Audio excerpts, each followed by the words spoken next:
The chlorine burned my lungs before I even realized I was underwater. The impact knocked all the air from my chest. My $4,000 wedding dress wrapped around my legs like chains. Silk, beading, pearls, everything I'd spent hours choosing, dragged me down toward the blue-lit bottom. I kicked. Nothing. My legs were trapped. Panic flared hot in my chest. Everything was blue-white chlorine and terror. Black spots clouded my vision. This is how I die. In my wedding dress. At my own reception. One last desperate kick. Something tore. I clawed at the silk, fighting toward the surface. I broke through, gasping, choking, drowning in air that burned. Through the blur of chlorine and tears, I saw her, the blonde waitress who'd shoved me, running for the gate, ponytail bouncing, disappearing into the dark. 200 faces hovered above, mouths open in silent screams, phones raised. Jordan, my best friend, plunged into the pool fully clothed. Ryan, my husband, followed, pulling me from the water and onto the concrete. I collapsed, coughing up pool water, my body trembling so violently I thought I would break apart. Then she appeared, perfectly composed, not a hair out of place. Oh my God. Harper. Diane. My brand new mother-in-law. I looked up at her through streaming mascara and chlorine tears. Her mouth said all the right things. But her eyes held something else. Something that looked like satisfaction. I'm Harper Hayes. I coordinate Fortune 500 events in Austin, Texas. This is the story of how I learned that monsters wear Chanel and call you darling. How I discovered my mother-in-law paid a stranger $500 to destroy me. And how, when I found proof, what I did next exposed something so much darker. Comment where you're watching from, because what happens next will make you check your own in-laws' Venmo history. But first, you need to understand, I had 30 days to prove it before her lawyers buried me. I woke up in our honeymoon suite at the Four Seasons. Sunlight cut through floor-to-ceiling windows. For 3 beautiful seconds, I forgot. Then I tried to breathe, and my lungs burned. Ryan was already up, pacing, phone pressed to his ear. Don't care what it costs, I want every second of security footage. My phone sat on the nightstand. 47 missed calls. 216 texts. I opened Instagram. I was viral. #poolbride, 4.2 million views and climbing. The video had been taken from 6 different angles. Someone had already set the best one to Celine Dion's "My Heart Will Go On." The comments made my stomach turn. Drunk bride energy. Laughing emoji. This is why you don't wear heels near pools. Imagine being this embarrassing at your own wedding. 4 million people thought I was a joke. None of them knew someone had pushed me. Ryan hung up and sat beside me. His eyes were red-rimmed, hollow. Security says the camera covering that section of the pool deck malfunctioned. Convenient timing. My blood went cold. Malfunctioned. 20 minutes before it happened. Just that one camera. The footage is corrupted. Then I'll find her myself. We were supposed to fly to Bora Bora that afternoon. Instead, I called my best friend. Jordan? I need your help. Jordan showed up at 6 a.m. with her laptop, 3 thermoses of coffee, and a look that said someone was going to pay. We sat on my living room floor surrounded by wedding photos, guest lists, vendor contracts. Start with Diane, Jordan said. I pulled up Diane's Facebook. Her friends list went back years: country club members, charity board connections, society women. She offered to help plan the wedding. I said quietly. I thought she was trying to make peace. Jordan's eyes snapped to mine. What do you mean, make peace? I'd never told her about the first dinner. 6 months earlier, I'd stood in Diane's hallway and heard words that should have been my warning. I still recall how the jasmine had hit me the moment she opened the door that night, expensive yet suffocating. Harper. Her eyes traveled from my face down to my target flats. One slow, deliberate sweep. How lovely. That pause before lovely told me everything. After dessert, I excused myself to find the bathroom. That's when I heard her voice drifting from the kitchen. Ryan, she's not what I pictured for you. I froze in the hallway, My hand pressed against cool wallpaper. Mom, I love her. Ryan's voice strained. Love. The word dripped with contempt. You're 32. You should be thinking about legacy. Harper plans parties. Is that who you want raising your children? I counted 47 heartbeats in that hallway before I could move. 3 months later, she called me an hour after Ryan proposed. Let me help with the wedding. It's my apology. When someone who hates you offers to help, they're not apologizing. They're positioning. And then Diane took over everything. I told Jordan. The venue, the flowers, the food, the music. Everything except the dress. That was mine, the only thing she couldn't control. Jordan's face went hard. So, she destroyed it. Then she slid a letter toward me. Official letterhead. Just received this a while back. Mrs. Montgomery is deeply distressed by the accusations being made about her character. Should these defamatory claims continue, we will have no choice but to pursue legal action for slander and emotional distress. I looked up. Accusations? I didn't even say her name. Jordan gave a wry look. You didn't have to. The video went viral. Millions of people are already speculating online that Diane orchestrated the push. By the way, the deadline is 30 days. My hands started shaking. 4 million people think I'm a drunk idiot. And she gets to threaten me with lawyers? Jordan's smile was sharp. Then we have 29 days to prove she did it. Her words echoed in my head like a blade. I couldn't sit still. It was the third day after the incident, and I was trapped in my room, lungs burning. Every time I closed my eyes, I was underwater. So I worked. Hours passed, eyes aching from the blue light, scrolling through country club pages, catering profiles, Diane's Facebook friends. And then, I saw her. A March photo, 4 months before my wedding, at Diane's charity luncheon.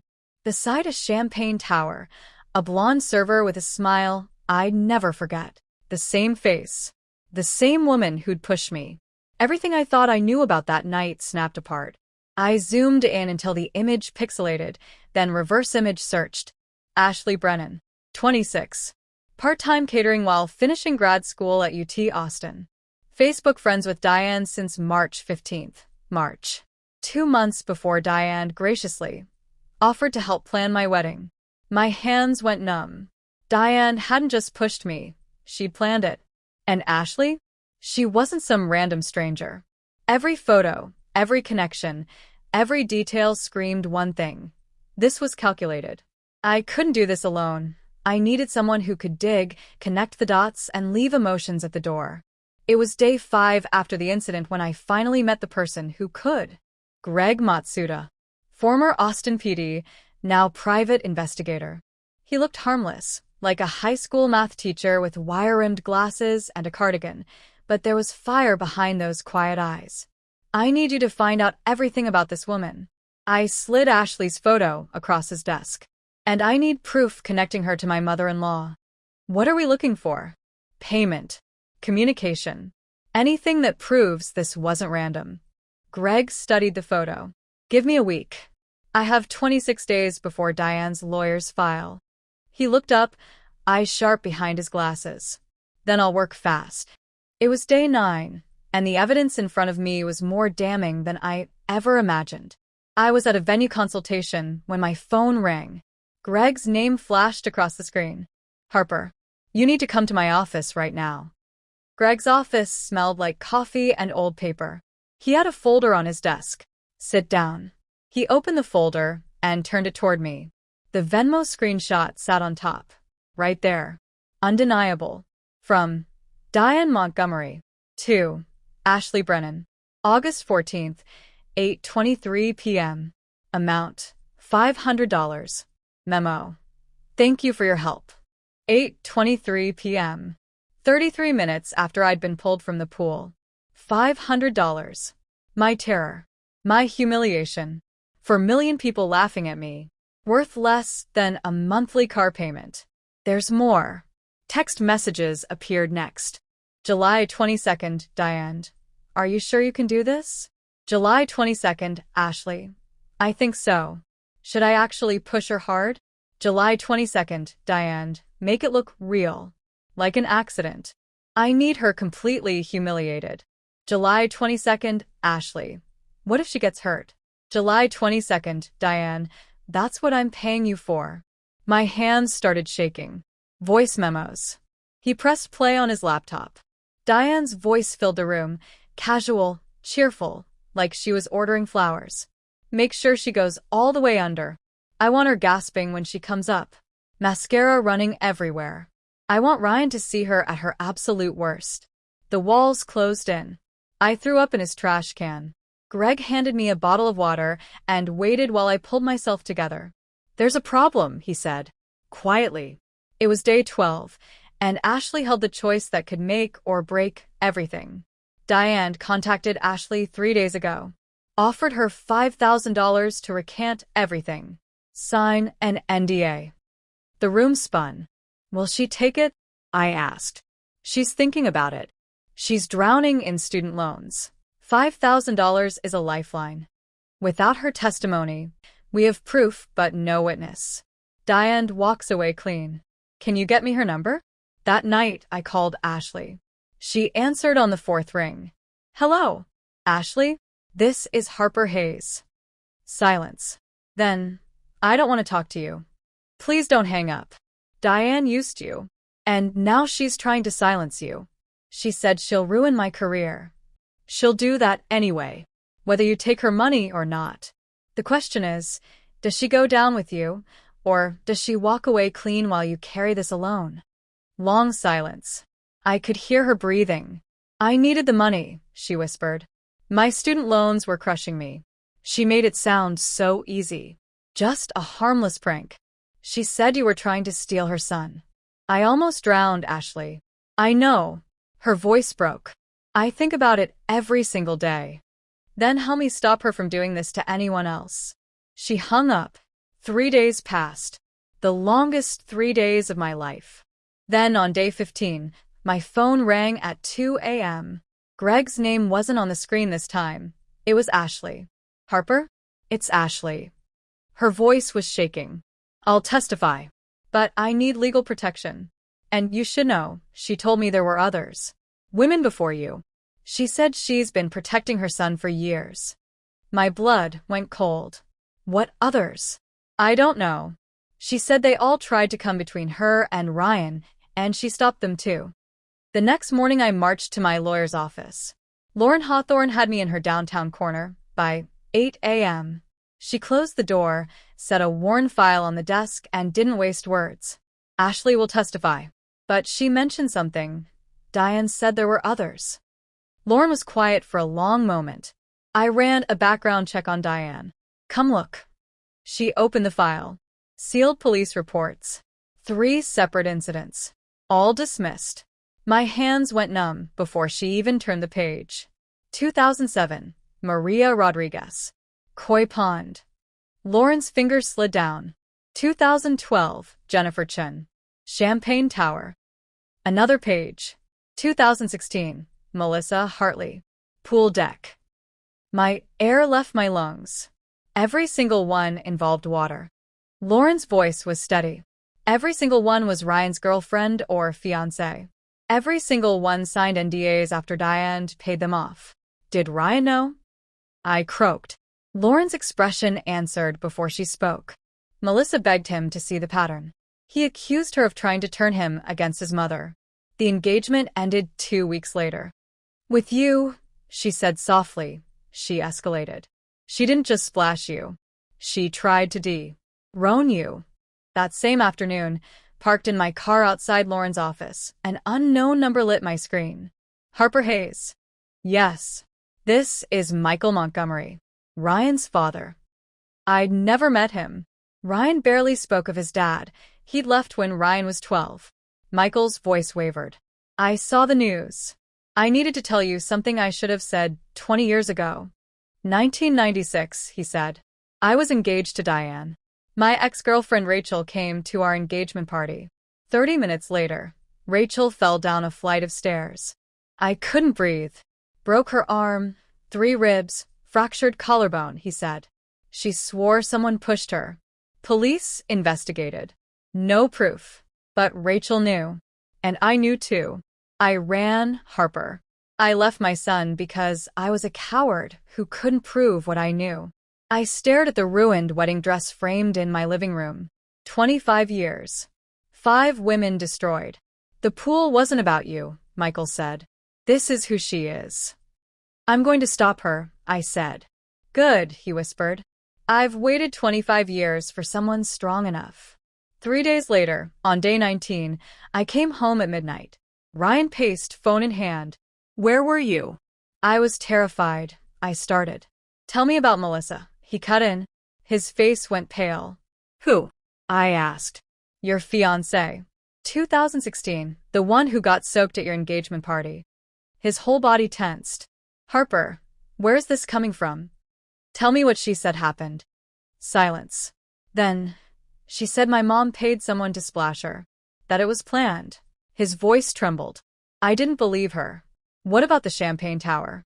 The koi pond? Melissa? All dismissed. All paid off. I laid the file on the table. Your mother's been destroying every woman you love for years. No. Yes. I watched him collapse onto the couch like I'd punched him. Your father called me.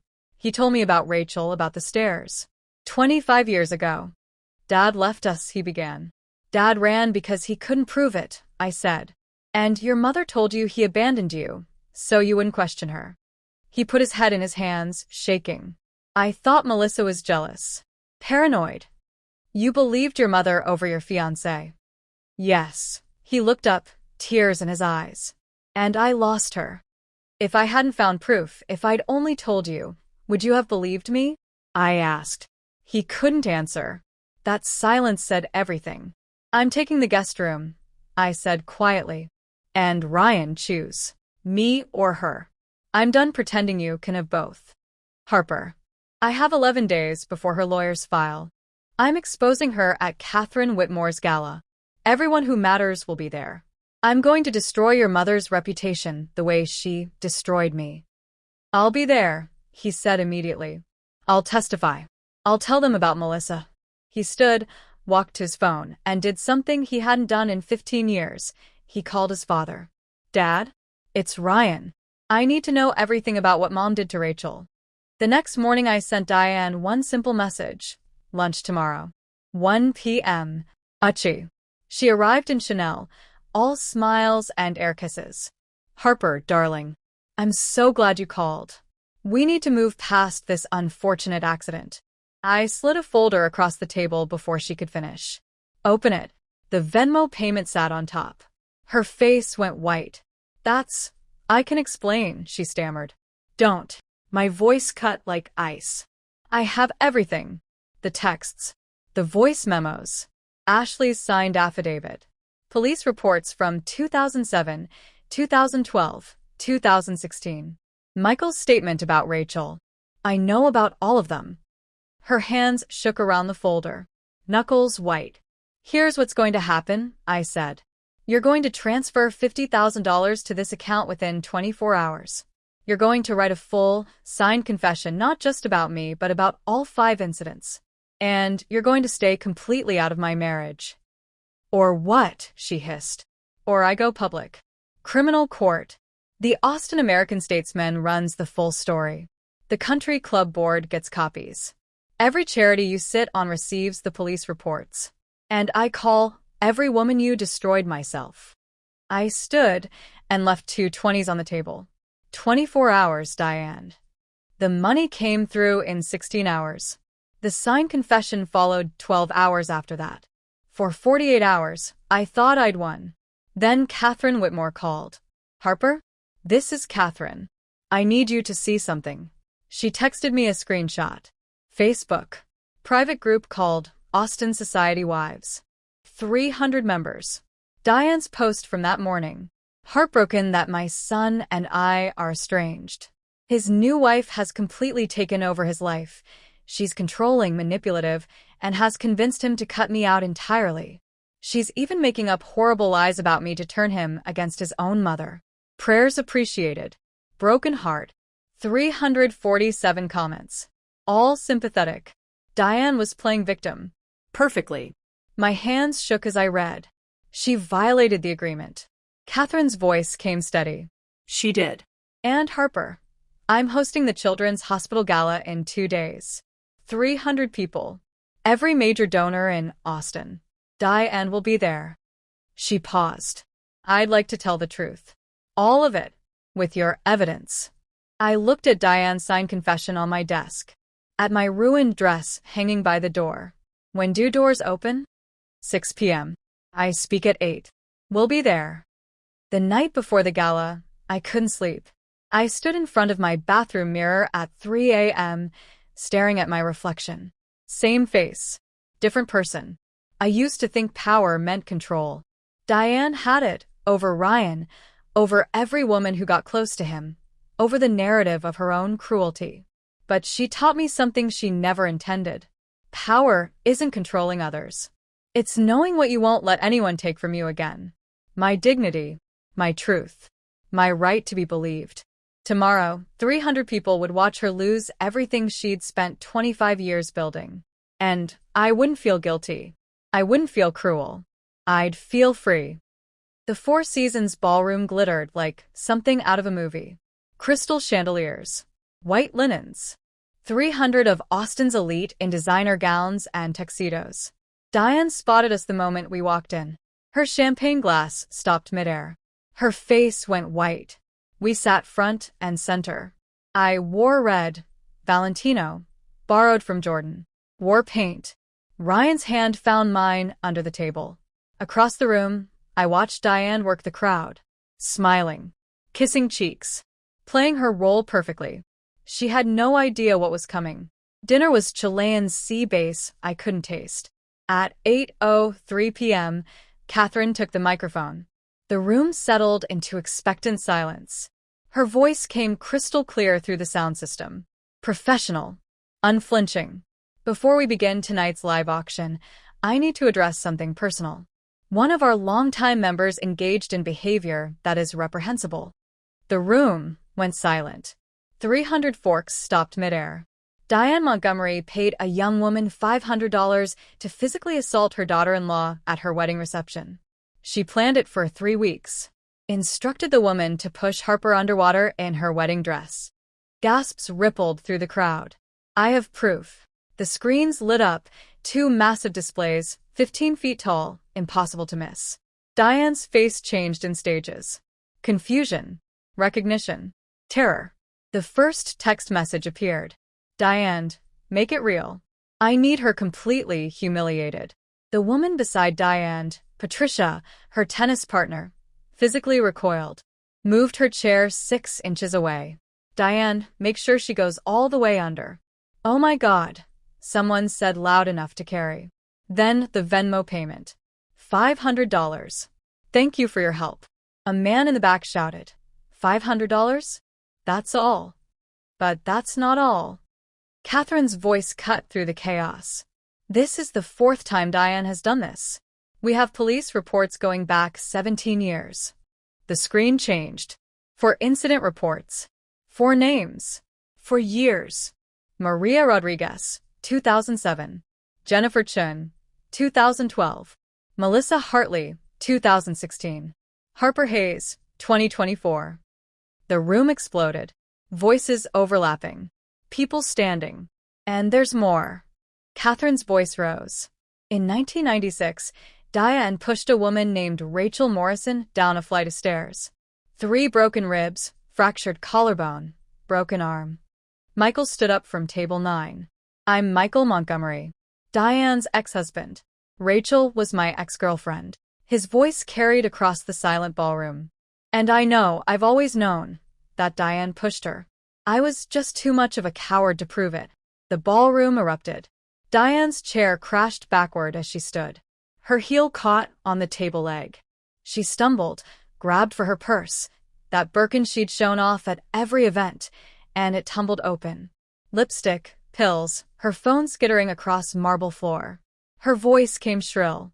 Desperate. This is slander. Catherine held up a document. It's verified by 3 lawyers and a former police detective. Here's Diane's signed confession. Every detail. In her own handwriting. The confession appeared on screen. Diane's signature. Blue ink. Diane dropped to her knees, scrambling for her phone. This woman who'd never knelt for anything, now crawling on marble in a $3,000 gown. Someone's heel crunched her lipstick. Red smeared across white floor. She got up, limping in her broken heel. People surrounded her, demanding answers. How could you? We'd offended you. Someone's wine glass tipped.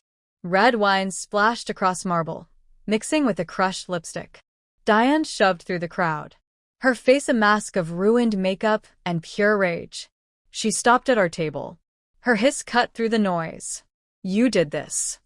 My voice came quiet. Steady. No. You did this. 25 years ago when you pushed Rachel. I just made sure everyone finally knew. She opened her mouth, closed it, then turned and ran. The ballroom doors slammed behind her. Silence for one heartbeat. Then Catherine raised her glass high. To Harper Hayes. To truth. To every woman who was called crazy for seeing what was real. 300 glasses raised in unison, crystal catching light like stars. To Harper. Jordan grabbed my hand on one side. Ryan held the other. Tears streamed down Ryan's face. I'm so sorry. For all of it. For every time I didn't believe, didn't see, didn't choose you. I whispered it back. I know. I felt something break free in my chest. Something that had been drowning since August. I could finally breathe.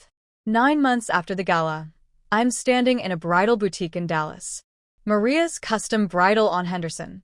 6 months later, a bride tried on dresses while her mother-in-law hovered, commenting on appropriate necklines and classic silhouettes. The bride glanced at me helplessly. I walked over. Hi, I'm Harper Hayes. I coordinate events here in Austin. Her smile was tight. Oh, how lovely. I actually got married in this boutique, I said. My ceremony was beautiful, but someone ruined it for me, pushed me into a pool, humiliated me in front of everyone. The mother-in-law froze. That person was paid by her mother-in-law. 25 years of women being targeted. I was just the first I could prove it. I leaned in. Some people can't stand losing control. They destroy what they can't own, counting on politeness and fear to shield them. If you ever need someone to protect a bride from difficult family dynamics, call me. I've become very good at spotting red flags. The mother-in-law went pale. The bride took my card, hands shaking. Thank you, she whispered. I left them and walked to Maria at the counter, smiling. She hugs me tight. Mija. That woman needed to hear that. My phone buzzes. A text from Ryan. Dinner at 7? I'm making your favorite. We're in therapy. Learning to build a marriage on truth instead of avoidance. Some days are hard, but he's trying. He cut Diane out completely. Changed his number. Blocked her on everything. Last month, we found out I'm pregnant. Ryan cried when he saw the test. I want to be different than I was. I want our daughter to know her father chose her mother. Always. Not a daughter yet, I reminded him. He pressed his hand to my still flat stomach. Either way, I choose you. I choose them. I choose truth. Diane sent a letter 2 weeks ago. You won. I hope that makes you happy. I threw it away without reading past the first line. Because she still doesn't understand. This was never about winning. It was about surviving. 3 months after that, I'm at a wedding I'm coordinating. Different venue. Different couple. But the same flutter of anxiety when the mother of the groom starts making changes. 3 months later, the bride, Sophia, pulls me aside. She's trying to change the flowers. Again. Do you want these flowers? Yes. Then they stay. I'll handle it. I find the mother of the groom by the ceremony arch. Mrs. Blake? Sophia has made her choice. The wildflowers stay. But I'm paying for her. You're contributing to the wedding. Sophia and David are making the decisions. If you'd like to withdraw your contribution, that's your choice. But the flowers aren't changing. She stares at me. Who do you think you are? My smile doesn't reach my eyes. Someone who learned the hard way what happens when you let people bulldoze boundaries. The flowers stay. She leaves in a huff. Sophia finds me 20 minutes later, tears in her eyes. Thank you. No one has ever stood up to her like that. I think of Jordan diving into that pool. Someone stood up for me once. Now I return the favor. The wedding is beautiful. Wildflowers everywhere. No drama. No pool. As I'm packing up, my phone rings. Unknown number. Against my better judgment, I answer. Harper Hayes. Yes. This is Melissa Hartley, Ryan's ex-fiancée. My heart stops. Her voice cracks. I saw what you did. The gala. The confession. Everything. I've spent 8 years thinking I was crazy. That I'd imagined it. I tell her the truth she's needed to hear. You weren't crazy. You were right. I know that now. Because of you. She takes a shaky breath. I'm getting married next month. And I was wondering, do you take new clients? I look at my ruined wedding dress, now framed on my office wall. A reminder. A warning. A trophy. Tell me about your future mother-in-law. We talk for an hour. When I hang up, I realize something. Diane tried to drown me. Instead, she created the one person who could save every woman who came after. It's late. I'm in my home office, laptop open, going through inquiries. Ryan knocks softly. Come to bed. In a minute. He leans in the doorway. How many is that this month? 43 consultations. 12 new clients. You're building something powerful. Someone has to. I close my laptop. Diane spent 25 years destroying women. I'm spending the rest of my life protecting them. She created her own worst nightmare. Yeah. She really did. We walked to our bedroom. Past the framed dress. Past the wedding photo. The one from Big Sur 6 months later, where we renewed our vows with 30 people and no pools. I think about the chlorine sometimes. The cold shock. The panic. But I think more about breaking the surface. About gasping, choking but breathing. About deciding that drowning and sinking are different things. One is temporary. The other is a choice. I chose to surface. I chose to fight. I chose to swim. My business card sits on my nightstand. Harper Hayes. Protective event planning. Because your wedding should only have one villain, and she shouldn't win. I pick it up, run my thumb over the embossed letters. 4 million people watched me drown. But 50 women this year won't have to. Because I surfaced. Because I fought back. Because I refused to let Diane make me another silent victim. I get into bed and close my eyes. And for the first time since August, when I sleep, I don't dream of drowning. I dream of swimming.